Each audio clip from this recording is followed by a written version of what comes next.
Black Beauty by Anna Sewell. Chapter 5. A Fair Start. The name of the coachman was John Manley. He had a wife and one little child, and they lived in the coachman's cottage, very near the stables. The next morning he took me into the yard and gave me a good grooming, and just as I was going into my box with my coat soft and bright, the squire came in to look at me and seemed pleased. "John," he said, "I meant to have tried the new horse this morning, but I have other business. You may as well take him around after breakfast. Go by the common and the high wood, and back by the watermill and the river. That will show his paces." "I will, sir," said John. After breakfast he came and fitted me with a bridle. He was very particular in letting out and taking in the straps to fit my head comfortably. Then he bought a saddle, but it was not broad enough for my back. He saw it in a minute and went for another, which fitted nicely. He rode me first slowly, then a trot, then a canter, and when we were on the common he gave me a light touch with his whip, and we had a splendid gallop. "Ho, ho, my boy," he said, as he pulled me up. "You would like to follow the hounds, I think." As we came back through the park, we met the squire and Mrs. Gordon walking. They stopped, and John jumped off. "Well, John, how does he go?" "First rate, sir," answered John. "He is as fleet as a deer, and has a fine spirit too, but the lightest touch of the rein will guide him. Down at the end of the common we met one of those travelling carts hung all over with baskets, rugs, and such like. You know, sir, many horses will not pass those carts quietly. He just took a good look at it, and then went on as quiet and pleasant as could be. They were shooting rabbits near the high wood, and a gun went off close by. He pulled up a little and looked, but did not stir a step to right or left. I just held the rein steady and did not hurry him, and it's my opinion he has not been frightened or ill-used while he was young." "That's well," said the squire. "I will try him myself tomorrow." The next day I was brought up for my master. I remembered my mother's counsel and my good old master's, and I tried to do exactly what he wanted me to do. I found he was a very good rider, and thoughtful for his horse too.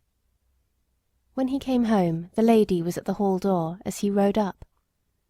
"Well, my dear," she said, "how do you like him?" "He is exactly what John said," he replied. "A pleasanter creature I never wished to mount. What shall we call him?" "Would you like Ebony?" said she. "He is as black as ebony." "No, not Ebony." "Will you call him Blackbird, like your uncle's old horse?" "No, he is far handsomer than old Blackbird ever was." "Yes," she said, "he really is quite a beauty, and he has such a sweet, good-tempered face, and such a fine, intelligent eye. What do you say to calling him Black Beauty?" "Black Beauty? Why, yes, I think that is a very good name. If you like, it shall be his name." And so it was.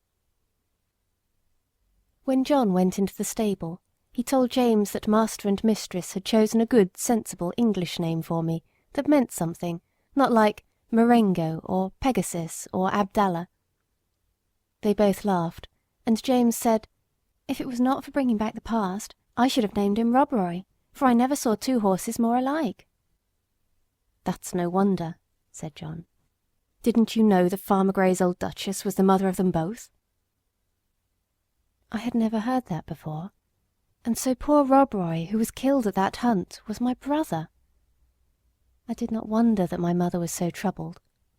It seems that horses have no relations, at least they never know each other after they are sold. John seemed very proud of me. He used to make my mane and tail almost as smooth as a lady's hair, and he would talk to me a great deal. Of course I did not understand all he said, but I learned more and more to know what he meant, and what he wanted me to do. I grew very fond of him. He was so gentle and kind. He seemed to know just how a horse feels, and when he cleaned me, he knew the tender places and the ticklish places. When he brushed my head, he went as carefully over my eyes as if they were his own, and never stirred up any ill temper. James Howard, the stable boy, was just as gentle and pleasant in his way, so I thought myself well off. There was another man who helped in the yard, but he had very little to do with Ginger and me. A few days after this I had to go out with Ginger in the carriage. I wondered how we should get on together, but except laying her ears back when I was led up to her, she behaved very well. She did her work honestly, and did her full share, and I never wished to have a better partner in double harness. When we came to a hill, instead of slackening her pace, she would throw her weight right into the collar and pull away straight up. We had both the same sort of courage at our work, and John had oftener to hold us in than to urge us forward. He never had to use the whip with either of us. Then our paces were much the same, and I found it very easy to keep step with her when trotting, which made it pleasant, and master always liked it when we kept step well, and so did John. After we had been out 2 or 3 times together, we grew quite friendly and sociable, which made me feel very much at home. As for Merrylegs, he and I soon became great friends. He was such a cheerful, plucky, good-tempered little fellow that he was a favourite with everyone, and especially with Miss Jessie and Flora, who used to ride him about in the orchard and have fine games with him and their little dog Frisky. Our master had 2 other horses that stood in another stable. One was Justice, a roan cob, used for riding or for the luggage cart. The other was an old brown hunter named Sir Oliver.